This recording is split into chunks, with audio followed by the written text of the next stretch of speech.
नमस्कार, मैं हूं माधवी और आप देख रहे हैं स्वामी न्यूज। सब समाचार विस्तार से। जयपुर निवासी व्यक्ति ने अजमेर के किशनगंज थाने में अजमेर निवासी व्यक्ति के खिलाफ धोखाधड़ी का मामला दर्ज कराया। जयपुर निवासी वुडन वर्क करने वाले महावीर खंडेलवाल ने किशनगंज थाने में धोखाधड़ी का मामला दर्ज कराया है। पुलिस से प्राप्त जानकारी के अनुसार जयपुर निवासी परिवादी ने मुकदमा दर्ज कराया है कि अजमेर आनासागर चौपाटी के सामने स्थित शोरूम मालिक ने लकड़ी का काम कराने के बाद बकाया राशि भुगतान नहीं की। इस संबंध में धोखाधड़ी का मामला दर्ज किया गया है।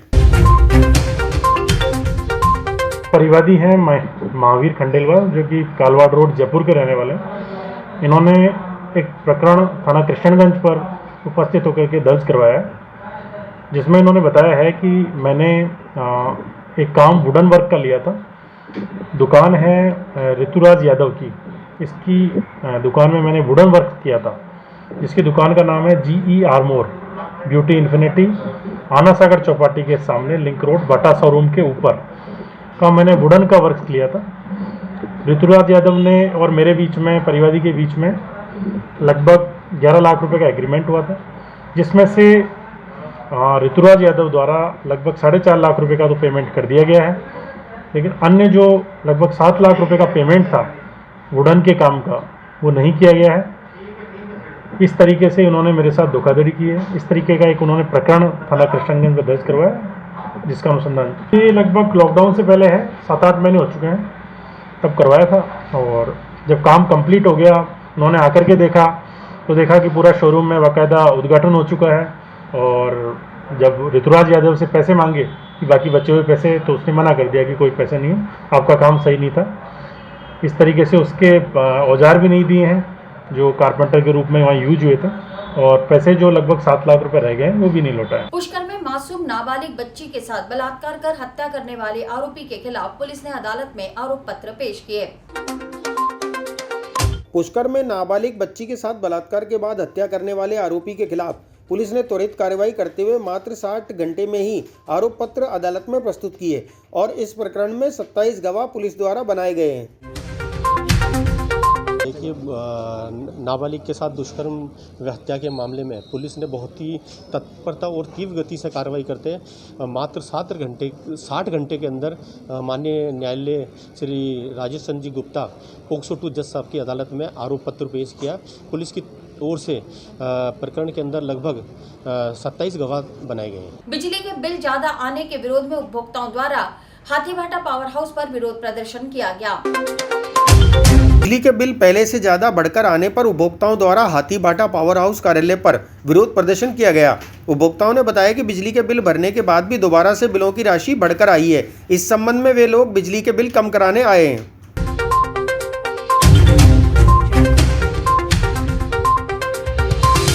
क्योंकि अब 285 यूनिट हो गई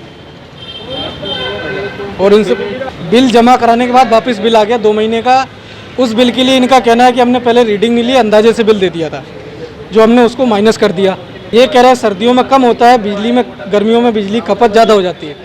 तो मैंने इनसे पूछा कि अगर खपत बढ़ जाती है तो 2 कमरे हैं तो 4 बल्ब लगे होंगे, 2 कूलर लगे होंगे, 1 फ्रिज होगी, ठीक। जो अब मई में जला है वही कंजप्शन तो जून में वही इक्विपमेंट जलेंगे।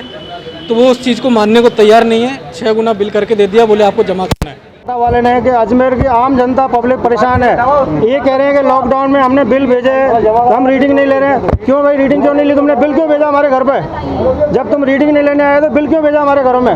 आज हम पैसा कहाँ से लेके? हमें 6-6 महीने से घर बैठे हैं, 2-2, 3-3 साल से घर बैठे हैं, मजदूरी नहीं है लोगों के पास। और ये बदमाशी लोग करके यहाँ बदमाशी कर रहे हैं। लोग आते हैं अपनी मनमानी करो, भाग जाओ, निकलो बाहर। क्यों निकले भाई? हम पैसा देते हैं हम यहाँ पे 2800 रुपये, जबकि 1600 रुपये बिल, मेरा 1100 रुपये बिल आया बिल अगले महीने का। क्लिक करके लेकर आई हूँ। इसमें 24-13 रीडिंग आई है और इसमें हमको रीडिंग दी है 24-50। मुझे समझ में नहीं आता है क्या देख के ये रीडिंग देते हैं। कुछ तो पब्लिक है ना, कुछ तो। फिर भी ये यहाँ पे आते हैं तो बोलते हैं वेट करो वेट करो। अभी सुबह से हम यहाँ पे वेट कर रहे हैं, अंदर जाएंगे, बोले भीड़ भड़का मत करो। अब यहाँ पे हम कहाँ चक्कर काटे, यहाँ आएंगे तो बोलेंगे बाहर जाओ, वहाँ वेट करो, ये यहाँ से जाओ, वहाँ से जाओ। अभी इतनी पब्लिक हो रही है लेकिन कोई सॉल्यूशन नहीं होता। हमारा करते तो निकालते, धक्के के बाहर निकालते। अब जब इसमें रीडिंग ही गलत है तो ये करेक्शन करेंगे नहीं करेंगे? अभी बोलते हैं कि आपका यहाँ पे कोई, मैं पैसे बिल्कुल कम नहीं करूँगा। तब अभी आप खुद बता सकते हो रीडिंग गलत आई है। ये सब हमारा मीटर तो हमारे पास है ना, हम फोटो क्लिक करके लेके आए हैं, उसको देख के तो ये समझ में नहीं आता काम कैसे करते हैं। हमारे खुद के घर में काम दाम नहीं है, हम काम दाम छोड़ के बैठे हैं। कैसे इतना बिल भरे हम? अभी हमको वेट करने के लिए बोला है। ये मेरे हर महीने बिल का दिया, पहले 2 महीने में बिल आता था तो भी इतना नहीं, अब हर महीने में बिल आया तो मैंने चौथे महीने में मैंने 2075 रुपये भरे, फिर पाँचों महीने के अंदर मैंने 3400 रुपये भरे, छठे महीने के अंदर मैंने 21 तारीख को 3500 रुपये भरे और अभी छठे महीने में वापस 4500 रुपये मेरे बिल आ गया। मतलब हर महीने मेरे बिल बढ़ता हुआ आ रहा है। रीडिंग का पता नहीं है, कब कौन रीडिंग लेता जाता है कुछ नहीं मालूम। और अभी बोलने आ रहे हैं तो बोला हम बिजली का पैसा कम नहीं करेंगे, तो रीडिंग किस हिसाब से बिल ले रहे हैं? रीडिंग तो बताओ, बिना रीडिंग बिना मीटर चेक कर रहे बिल कैसे भेज रहे हैं? मोदी जी ने हर चीज, हर सरकारी मामले को प्राइवेट में डाल दिया, ठेके पे दे दिया। तो इसका मतलब गरीब आदमी मारा जाए? ठेके पे ठेकेदार मनमानी करता रहे, 2000, 5000, 8000 बिल भेजता रहे गरीब आदमी। एक तो मोदी ने धंधे बंद कर रखे, खाना पीना को कुछ है नहीं, ऊपर से बिल भरते रहो, फिर बोलता है कि हम बिल कम नहीं करेंगे। क्यों? मैं बिल की वजह से आई। अभी 21 तारीख को छठे महीने को मैं बिल भर के गई 3500 रुपए, छठे महीने को वापस मेरे 4500 रुपए आ गए। तो बोला 15 दिन में मेरे बिल आ गया, तो महीना भी कहाँ रहा? तो कहाँ से भरे हम? तो बोल रहे साहब, बोल रहे हम तो बिल कम नहीं करेंगे, जो दिया है वो भरना पड़ेगा, चाहे 15 दिन में भरो चाहे 10 दिन में, जो बिल आएगा बार आएगा, आपको भरना ही पड़ेगा। इंदिरा सरकार द्वारा लगाए गए आपातकाल के बारे में उत्तर विधायक देवनानी ने प्रेस वार्ता कर राजस्थान की कांग्रेस सरकार पर निशाना साधा। आज से 46 वर्ष पूर्व लगे आपातकाल के बारे में उत्तर विधायक वासुदेव देवनानी ने प्रेस वार्ता कर आपातकाल के संबंध में मीडिया से बातचीत की। देवनानी ने कहा कि उस समय सरकार को कोर्ट से खारिज करने के कारण रातों रात आपातकाल लगा दिया गया था। आपातकाल के दौरान 1.25 लाख लोगों को गिरफ्तार कर लिया गया था। उत्तर विधायक ने कहा कि राजस्थान के मुख्यमंत्री अशोक गहलोत इंदिरा गांधी के पद चिन्ह पर चल पड़े हैं।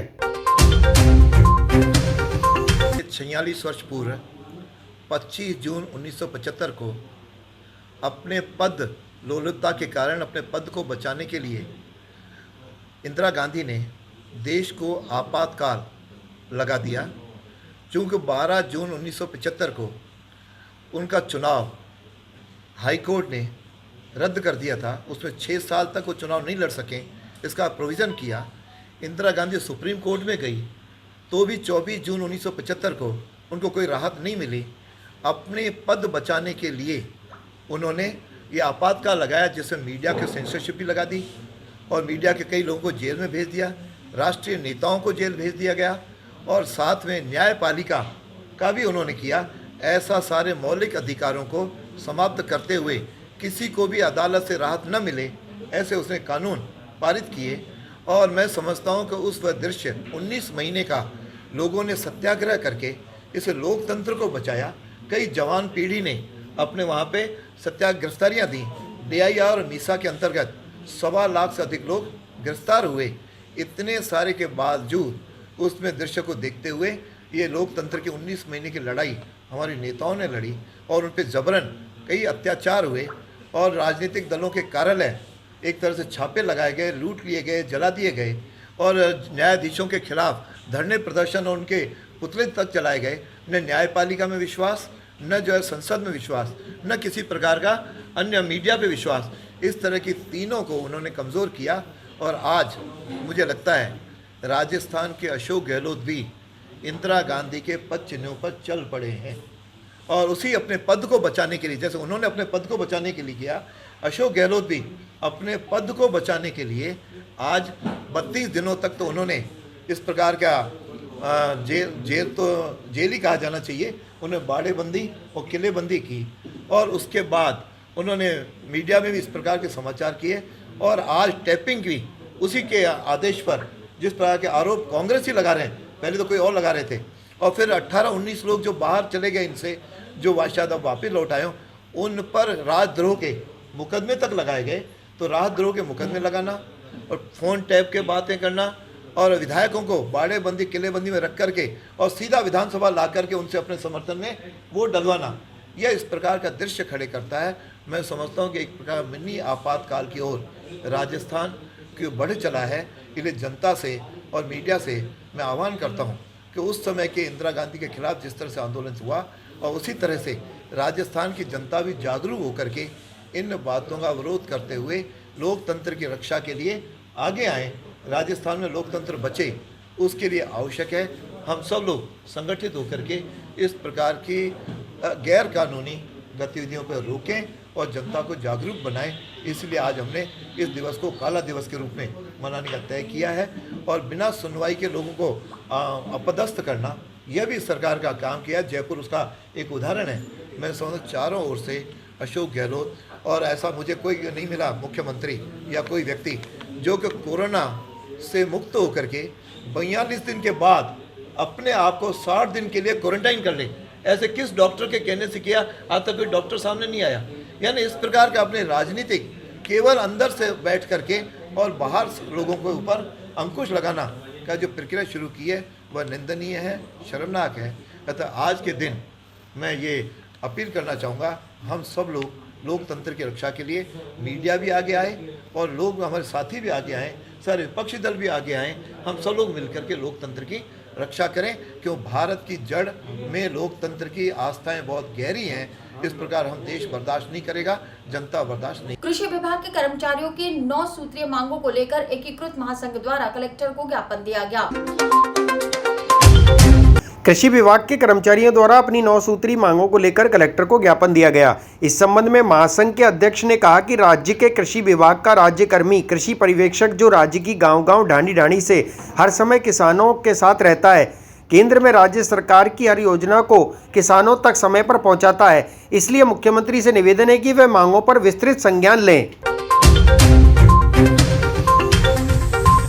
एकीकृत महासंघ के बैनर तले कृषि विभाग के जो कृषि पर्यवेक्षक है जिले के, उनका हमने 9 सूत्रीय मांग पत्र है वो पूरे राजस्थान में आज महासंघ के बैनर तले दिया जा रहा है। हमने भी आज कृषि विभाग के जो हमारे साथी हैं वो जो कृषकों से सीधे जुड़े हुए हैं उनका ज्ञापन दिया है। उनकी 9 सूत्रीय मांग पत्र है क्योंकि कृषि पर्यवेक्षक एक गाँव में एक ऐसी खड़ी है जो खुरपी से लगा के ट्रैक्टर तक का अनुदान किसान को दिलाते हैं। उनकी 9 सूत्रीय मांग पत्र ये है कि जिस तरीके से उनके पास अतिरिक्त चार्ज रहता है एक जगह से अपने मुख्यालय के अलावा, तो उसका पारिश्रमिक दिया जाए। एक उनका जो क्रॉप कटिंग करते हैं और जो डेटा वगैरह कलेक्ट करते हैं, चाहे वो पाइपलाइन का हो, चाहे वो जलौज का हो, चाहे फव्वारा सिंचाई का हो, उसका जो भी काम है वो अपनी खर्चे के पॉकेट से करते हैं, ऑनलाइन है। इसलिए ये 9 सूत्रीय मांग पत्र दिया है। और एक मांग उनकी जायज़ है, उनकी पे स्केल एसडीओ के बराबर है। उन्होंने ये कहा कि जिस तरीके से ग्राम सचिव का आपने सरकार ने पदभार बदला है, नाम परिवर्तन किया है, हम भी चाहते हैं कृषि पर्यवेक्षक से हमारा पद ग्राम विकास कृषि अधिकारी ग्राम विकास के नाम से जाना जाए। इस तरीके से हमारे जिला अध्यक्ष कृषि के श्री नवीन शर्मा साथ हैं, बाकी हमारे पदाधिकारी साथ हैं। हमने आज जिला पुष्कर में 18 से 44 वर्ष तक के व्यक्तियों को लगाई जा रही है वैक्सीन को लेकर लोगों में भारी उत्साह दिखा। कोरोना से बचाव के लिए लगातार वैक्सीनेशन जारी है। इस संदर्भ में 18 से 44 वर्ष तक के व्यक्तियों में व 45 से ऊपर के लोगों को वैक्सीन लगाई जा रही है। पुष्कर में वार्डों के क्रमानुसार टीकाकरण भी किया जा रहा है। इस संदर्भ में उपखंड अधिकारी दिलीप सिंह राठौर ने आमजन से अपील भी की है कि वे समय पर टीका केंद्र पहुंचकर वैक्सीन जरूर लगवाएं।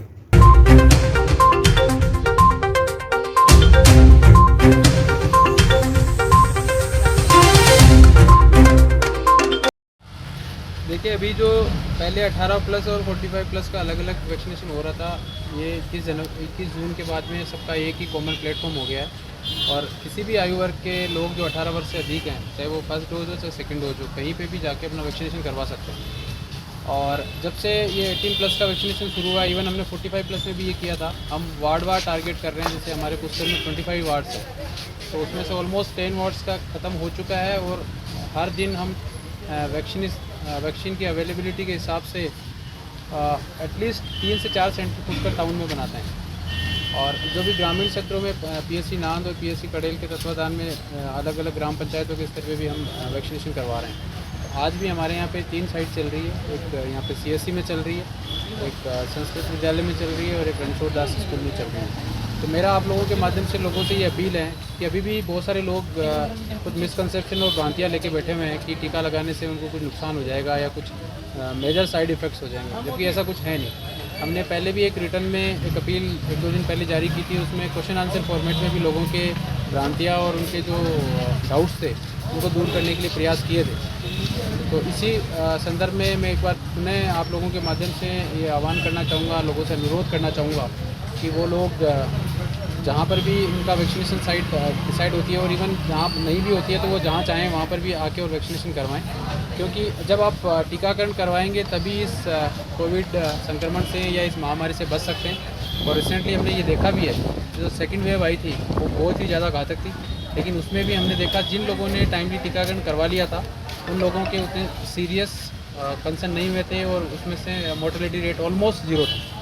तो इसीलिए वेव 3 भी आने की संभावनाएं कुछ एक्सपर्ट जता रहे हैं। तो मेरा ये अनुरोध है आप लोगों से कि आप जल्द से जल्द अपने जो भी नियरेस्ट सेंटर होते हैं वहाँ पे आके और अपना टीकाकरण करवाएं, अपनी और अपने परिजनों की लाइफ को सेव करें। Thank you. पूरे वार्ड के अंदर प्रत्येक घरों के अंदर जा करके 2-4 दिन से मेहनत कर करके करीब 90 से प्रतिशत से ऊपर वार्ड जनों के हम लगवा चुके हैं। 10%, 5% कुछ बचे हैं, उनके भी मैं आज सुबह सबके घर पे जाके मैसेज किया है कि आप लगाइए। अगर वैक्सीन लगाओगे तो आप बीमार हो सकते हो लेकिन मर नहीं सकते हो, इसलिए वैक्सीन ज़रूर लगाना चाहिए आदमी को। और वैक्सीन के लिए सबको मैं आतुर कर रहा हूँ, सबसे अपील करना चाहता हूँ कि वैक्सीन ज़रूर लगाए। अभी राज्य सरकार की ये स्कीम है, राज्य सरकार बहुत मेहनत कर रही है इसके अंदर, इसलिए वैक्सीन में आप भी पूरा सहयोग दीजिए। 46 वर्ष पहले लगे आपातकाल को पुष्कर भाजपा मंडल द्वारा काले दिवस के रूप में मनाया गया। 46 वर्ष पहले देश में लगे आपातकाल के विरोध में काला दिवस के रूप में 46वीं बरसी पर भारतीय जनता पार्टी पुष्कर शहर मंडल ने पुष्कर के अंबेडकर सर्किल पर एकत्र होकर वर्षों पहले हुई लोकतंत्र की हत्या के विरोध में काली पट्टी बांध व नारे लगाकर प्रदर्शन किया। वो सारा का सारा है, जो कश्मीर हमारा है, वो सारा का सारा है। भारत माता की जय हो, भारत माता की जय हो, वंदे। 12 बजे तत्कालीन प्रधानमंत्री इंदिरा गांधी ने जो इमरजेंसी लगाई थी उस दिन लोकतंत्र की हत्या हुई थी, जो कि काला दिवस है। और इससे इमरजेंसी के टाइम लोगों को काफ़ी परेशानी हुई थी। इसका आज हम विरोध कर रहे हैं काली पट्टी बांध के। हम बताना चाहते हैं कि ये 25 जून जो हुआ था ये काला दिवस था। जनता पार्टी राजस्थान प्रदेश नेतृत्व के निर्देशानुसार, जैसा कि आपको पता है, भारत देश के अंदर स्वर्गीय इंदिरा गांधी ने 25 जून 1975 को अचानक रात को आपातकाल की घोषणा करके पूरे देश के नेताओं को नज़रबंद कर दिया, जेलों में डाल दिया और लोकतंत्र की हत्या की गई थी। उसको आज भारतीय जनता पार्टी पूरे देश में काला दिवस के रूप में मना रही है। इसी कड़ी में आज हम यहाँ पे वाइस चेयरमैन साहब, मंडल अध्यक्ष जी के नेतृत्व में बाबा साहब को माल्यार्पण करने के पश्चात हमारा विरोध प्रदर्शन किया। काले झंडे, काली पट्टी बांध के हमने पूरे सेक्टर में जाएंगे, नारेबाजी की है, लोगों में जोर से कार्यकर्ताओं में, तो हमने काला दिवस को आज प्रकट किया। बिजली के बिल ज्यादा आने के कारण कोटड़ा क्षेत्र की महिलाओं ने मानव श्रृंखला बनाकर टाटा पावर के खिलाफ विरोध प्रदर्शित किया।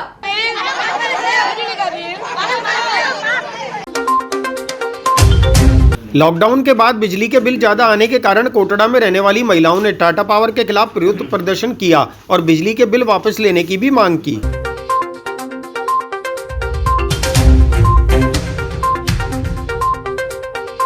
बेरो बस्ती वार्ड नंबर 2 से बोल रहे हैं जी। हमारा बिल है ना बहुत ज़्यादा आ रहा है। कहाँ जहाँ 800 आते थे, 700 आते थे, वहाँ 4 गुना 10 गुना बिल ज़्यादा आ रहा है। किसी के 5000, किसी के 6000, किसी के 4000। अब यहाँ पे तो लोगों के खाने के फोड़े पड़ रहे हैं, घरों में आदमी काम पे नहीं जा रहे, तो इतना बिल कहाँ से भरेंगे। ये टाटा पावर वाले ने तो ना वो कर रखी है ऐसी तैसी, पूरे अजमेर की कर रखी है। वार्ड नंबर 2 की बात नहीं है, पूरे अजमेर की कर रखी है। और ऐसे हालात हो गया कि लोग बाग ना मर रहे, फांसी लगा रहे हैं। तो ये क्या टाटा पावर दे देंगे कि उनको जान वापस? इन्होंने तो हमारे इधर कल ही एक जना वैसे फांसी लगा ली इस कारण से। हम चाहते हैं कि बिल माफ करें, उन्हें तो तोड़फोड़ करेंगे हम तो। Centre for advocacy and research centre द्वारा वार्ड 48 में जरूरतमंदों को खाद्य राशन सामग्री का वितरण किया गया।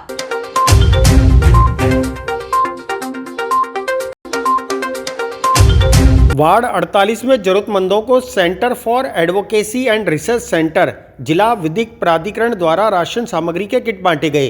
जरूरतमंदों में 700 लोगों को, जिनमें विकलांग, दिहाड़ी मजदूर, बीड़ी श्रमिक सहित घरेलू महिलाएं शामिल थीं, उनको 10 किलो आटे के बैग और राशन सामग्री के किट वितरण किए गए।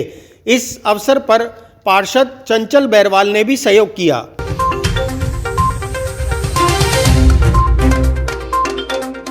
यहाँ पर जो इस क्षेत्र में जो निवास करने वाले लोग हैं, जो कि अपने रोज़मर्रा के कार्यों से अपना जीवन यापन करते थे, जिनमें बीड़ी श्रमिक हैं, डोमेस्टिक जो हेल्प करते हैं लोग, बंगलों पे काम करने वाले हैं, और चेजे बाटे का जो मजदूरी करके अपना जीवन यापन करते हैं, इनके लिए आज जो कि इस कोविड काल में एक रोज़ाना की जो उनके खान पान की ये समस्या पैदा हो गई थी, इसके लिए C4 संस्था ने अजीम प्रेम फाउंडेशन से सहयोग लेकर इनके बीच में राशन का वितरण किया है और इनको राशन के वितरित किए हैं। इसी बीच हमारे जो जिला विधिक सेवा प्राधिकरण का जो अभियान है कि हर व्यक्ति को अपने गरिमा के साथ जीने का, लिवलीहुड प्राप्त करने का, और जैसे कि महिलाएं हैं, विशेष तौर से क्या है कि मैंने यहाँ पर भी देखा है कि इस प्रोग्राम में भी महिलाओं की ज़्यादा भागीदारी रही है। महिलाएं अपने परिवार में और अपने बच्चों के साथ एक जो जीवन गरिमापूर्ण तरीके से जीती है, वो अपना सम्मान चाहती है, सुरक्षा चाहती है, और उसी से उसको उसका गौरव मिलता है। तो जिला विधिक सेवा प्राधिकरण महिलाओं के उत्थान के लिए हमेशा बातें करता रहा है और उनके बीच ये काम भी करता रहा है। उनके हर जो अभियान है, हर जो उनकी विकट स्थिति है, उसमें उनका साथ देने को तैयार है। के द्वारा मेरे वार्ड 48 के अंदर विकलांग, मजदूर करने वाले, बीड़ी श्रमिक और ज़रूरतमंद लोगों को राशन खाद्य सामग्री के किट बांटे गए हैं, जिसके अंदर 10 किलो आटा, 3 किलो दाल मिक्स, तेल, शक्कर, क्या बोलते हैं अपने मसाले, मिर्ची, हल्दी, धनिया, ये सारे पाउच हैं उसमें मसालों के, और क्या बोलते हैं उसमें 5 किलो चावल है। यानी एकल खिड़की मेरे वार्ड के अंदर करीबन पिछले 7 साल से कार्य कर रही है। यहाँ पर इन्होंने एक ई-मित्र भी डाल रखा है। पिछले लॉकडाउन के अंदर भी इनके द्वारा मेरे वार्ड के अंदर ज़रूरतमंद लोगों को राशन की सामग्री बांटी गई थी। मैं इनका तहे दिल से धन्यवाद, और रामपाल जी आज जो मजिस्ट्रेट साहब आए थे और पार्षद चंचल बैरवाल के द्वारा यहाँ पर ये किट वितरण किए गए। मैं पूरी CFR टीम का धन्यवाद करता हूँ कि उन्होंने मेरे वार्ड के अंदर सभी ज़रूरतमंद लोगों को खाद्य सामग्री बांटी गई है। क्योंकि आप देखिए कि जो अभी DSO के द्वारा जो सामग्री बांटी जा रही है, विधायक के द्वारा जो सामग्री बांटी जा रही है, वो सिर्फ उनके भारतीय जनता पार्टी कार्यकर्ताओं को दी जा रही है, ना कि ज़रूरतमंद लोगों को दी जा रही है। और मैं उनका विरोध करता हूं, क्योंकि आज देखिए कि आप जिनके राशन कार्ड चालू है, जिनकी बिल्डिंगें बनी हुई हैं, उन ऐसे लोगों को सामग्री दिया जा रहा है। तो हमने हमारे तरफ से प्रयास करके एक इंसाई खिड़की CFR के द्वारा हम इनके जो आनंद जी है, ये हमारी पूरी मदद करते हैं। पिछले बार भी हमने एक गूंज दिल्ली की संस्था के द्वारा 400 लोगों को सामान दिलाया था, और अभी भी पूरी करीबन 700 लोगों को, ज़रूरतमंद लोगों को पूरे 3-4 दिन तक खाद्य सामग्री किट बांट। पुष्कर पुलिस मित्र टीम द्वारा बादली गांव से जहरीले सांप कॉमन क्रेट को रेस्क्यू कर जंगल में छोड़ दिया गया। पुष्कर पुलिस मित्र टीम द्वारा लगातार आमजन को सांपों से भयमुक्त किया जा रहा है। इसी क्रम में गांव बासेली में सांप निकलने की सूचना पर पुलिस मित्र टीम ने मौके पर पहुंचकर कॉमन क्रेट सांप को रेस्क्यू किया और वन विभाग के निर्देशन में जंगल में छोड़ दिया।